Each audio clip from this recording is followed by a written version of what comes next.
So before I talk about this challenge for today, I want to thank my three new members, Wham, Carabin, and Adrian. And this challenge is actually from Carabin. It's kind of like a little specific, but it's basically like Japanese guns only. I can use the Type 100 and the Arasaka and traps, but nothing else. No perks, no none of that. So as soon as I read this, I knew this was another challenge where I'm just gonna get completely bullied by the World at War dogs again. Like, this is just a running theme at this point where I'm just dying to the dogs in like every video on World at War.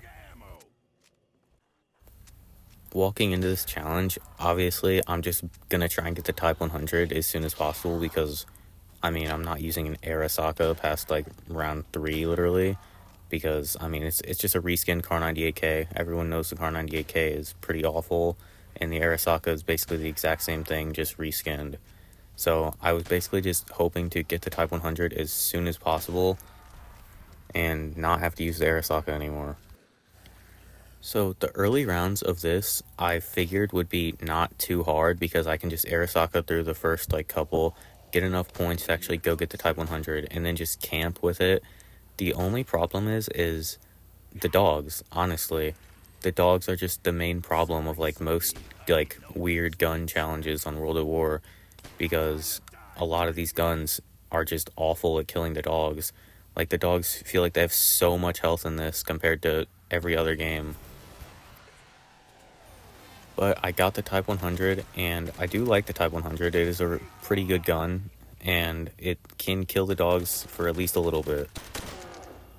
And this is what I meant when I said camp, because this little spot, like right here at the bottom of the staircase, if you have it closed and the door behind you closed, you can just sit here until like round 10-ish as long as you have a decent gun. So this is where I would sit on early rounds.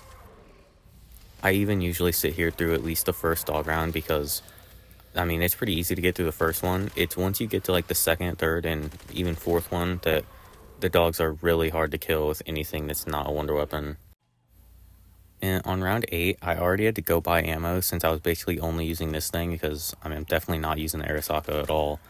But it's so annoying to have to walk past Speed Cola when it's like right there. Because if I'm playing Numa and I get Speed Cola first hut, I always just immediately buy it because it's just helpful for early rounds to camp.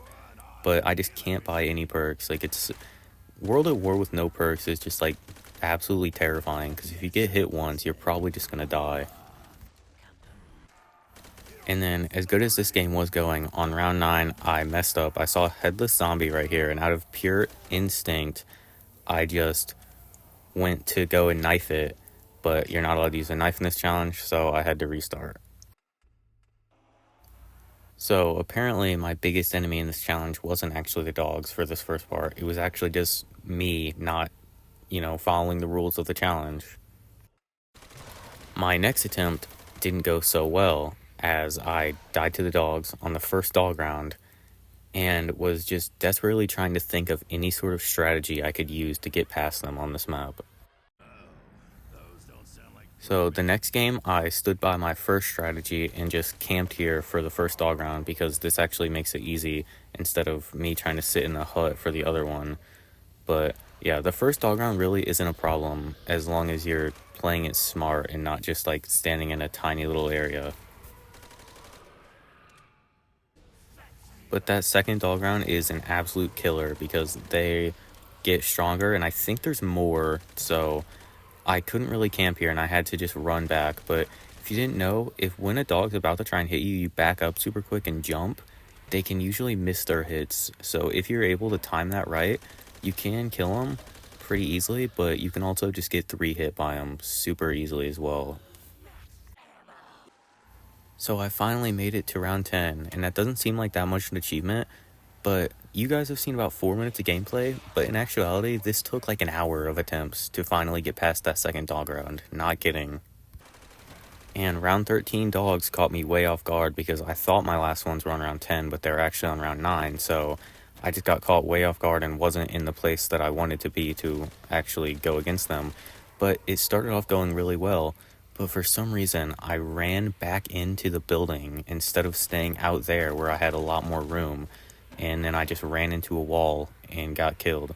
So 13 was the PB as of right now. Then take a wild guess what happened the next game. Got dogs on round 9 and just got completely thrown into a corner and died. I really freaking hate World at War dogs now. I swear, with every one of these World at War challenges I do, I start liking the game less and less. Like, it makes me want to go play BO1, BO2, or BO3, like anything else. But I still like World at War, and I finally got another game where I could get past the second dog round. And I was still trying to, like, find a strategy-ish, like a spot where I could try and get through the rounds easier. But this time, I just got a lucky insta-kill, so I was happy with that. And to be honest, I was like not scared in the slightest of the zombies honestly killing me because I've trained here so many times on Numa. It was just really scary that like right now, round 12 could be the last round before dogs. Thankfully, round 13 was an actual zombie round, so I could get through it and move on to the dogs, and I got an insta-kill on 13, so I could full kill all the zombies immediately and still have the insta-kill for a little bit for the dogs. But this dog round right here that you're about to see is where I made like a genuine breakthrough with this challenge. How I was saying I was looking for a strategy for dogs. This is like the first dog round where I kind of found it. So you'll notice I have like barely any ammo left. So I'm just trying to like tap fire, get as many kills with the insta that I can. And then I was going to have to like sprint all the way across the map to get ammo. And this is what I started doing for every dog round. I would start it out over here, get ahead of them, and just like Usain Bolt sprint all the way over here and just run straight into this building and get that trap on to try and kill at least the 2 that are chasing me. And then I can run in circles around this building and let them follow me, and it's super hard for them to kill me. I wish I had my live reaction to me finding out this strategy right here, because I actually was like jumping out of my chair. And after that round 14 dog round, I had reached like what I'd set myself as a goal basically was round 15, because the dog rounds were actually just that hard, literally. But I was still trying to like go as far as I could because I didn't see the zombies as a threat like at all, and I knew the next dog round was 18 or 19, so I figured I could definitely try and at least get that far.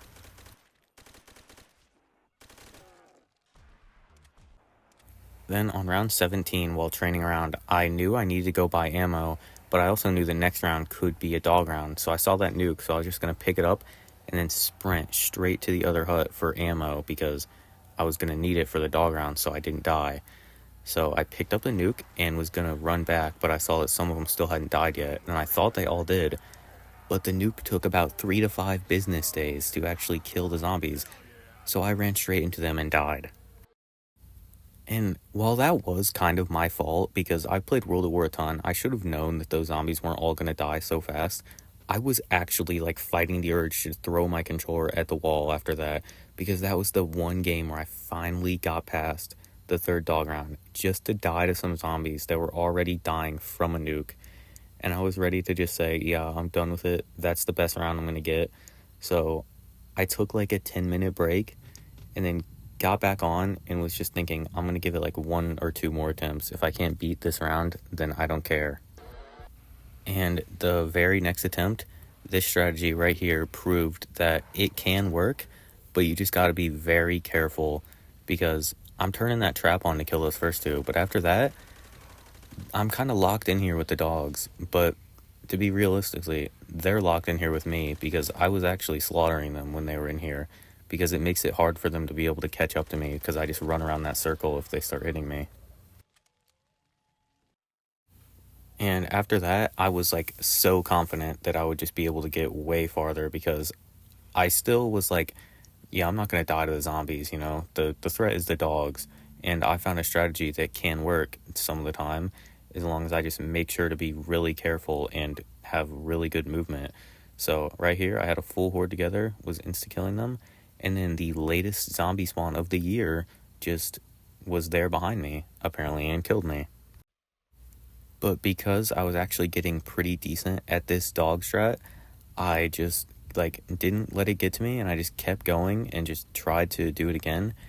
And this strategy was working actually flawlessly now, because I figured out if I kill them and then run to the front of this hut, at least one will usually spawn outside of it and have to just run straight into the trap and just die. So I'd only have to deal with like one inside the hut with me, and it was so much easier. And after that other death, I started taking the zombie rounds a little more seriously as well, and I kind of got a strategy for them as well. Like, that's how like dedicated I was to trying to get farther. I was starting a strategy for this obscure random challenge where I'd basically start back there, get the zombie spawns, and just slowly make my way to the flogger, turn it on, and just sit in the like fishing hut area and not have to worry about any that were spawning like back there, because they would usually die to the flogger. This time was kind of a bad example because I had just used it the last round and it wasn't like fully ready once I got over to it, but it still worked very, very well.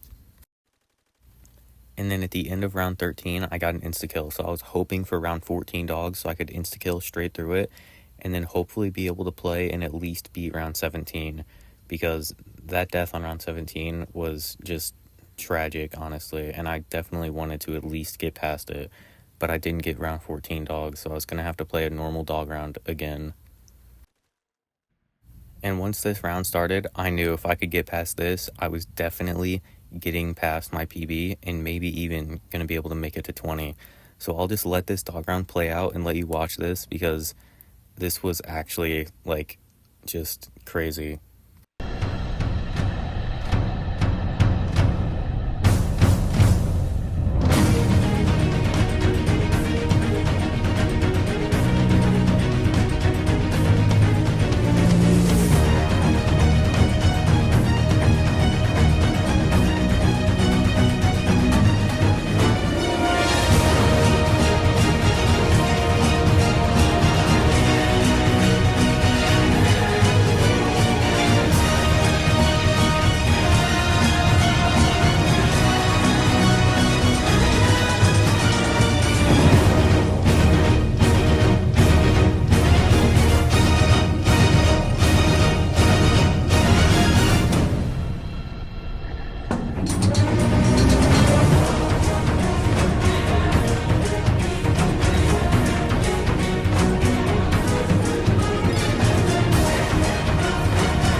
And after literally the closest calls that could have possibly happened, all I needed to do was just go buy some ammo and kill the one last dog, and then I wouldn't have dogs again until at least round 19.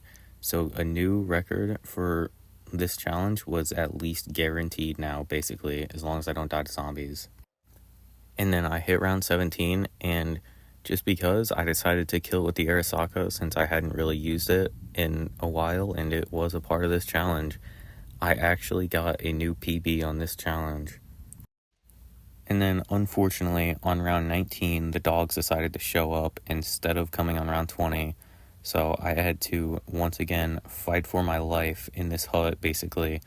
But this strategy somehow is just the best for dogs.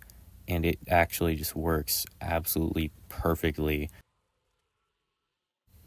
And so after that, I was like, oh yeah, this is easy, 100%. I can make it to like 30 at least. And so here I am just doing the normal zombie strat, and the spawns were starting to get a little faster. So I was like trying to get used to them, on this. And as soon as I ran into here, this one zombie just pushed me up against the wall and insta-killed me.